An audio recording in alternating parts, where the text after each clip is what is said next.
Mehmet, Baran. Şimdi duygularımız onlar ekmek parası için kilometrelerce yerin altında kalmaları ve bu şekil facia bir şekilde hepsinin can vermesi insanı derinden üzüyor.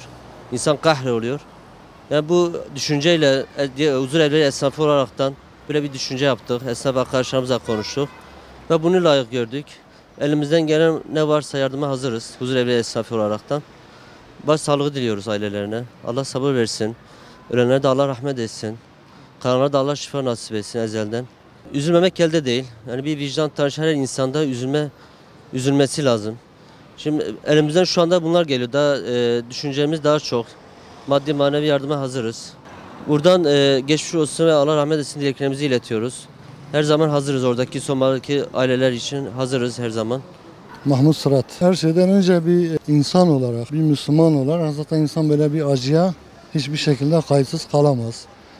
Yani bu acıyı Diyarbakırlısı da, Ankaralısı da, hatta Amerikalısı bile paylaşıyor, yaşıyordur. Bu gerçekten çok elem verici bir musibettir. Allahu Teala daha beter musibetlerden bütün inananları, bütün Müslümanları muhafaza etsin. Ve o insanlar yani böyle bir zamanda ekmeği kazanmanın ne kadar zor olduğunu hayatlarıyla bütün insanlığa göstermiş oldular. Yani Allah'tan hepsine gani gani rahmet diliyoruz. Yakınlarına başsağlığı diliyoruz, sabırlar diliyoruz. Bütün yani hem Türkiye'nin hem bütün İslam ümmetinin başı sağ olsun. Afiş asmayı da dün ben bir iki esnaf arkadaşa öneri mahiyetinde sundum, söyledim. Öyle konuştuk, tartıştık. Onlar da abi sen ön ayak ol, Allah razı olsun.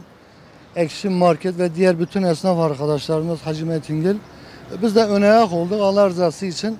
Yani bu acıyı paylaşma adına, bu felaketin getirdiği şeyi paylaşma adına ön ayak olduk. O esnaf kardeşlerimiz de, komşularımız, çevremiz de bu konuda sağ olsunlar duyarlılık gösterdiler. Hatta birçoğu keşke daha güzel bir şey yapılsaydı, bir etkinlik yapılsaydı diye öneride bulundular. Elimizden geleni yapmaya çalıştık. Yani bir nebze acıyı paylaşmışsak ne mutlu bize.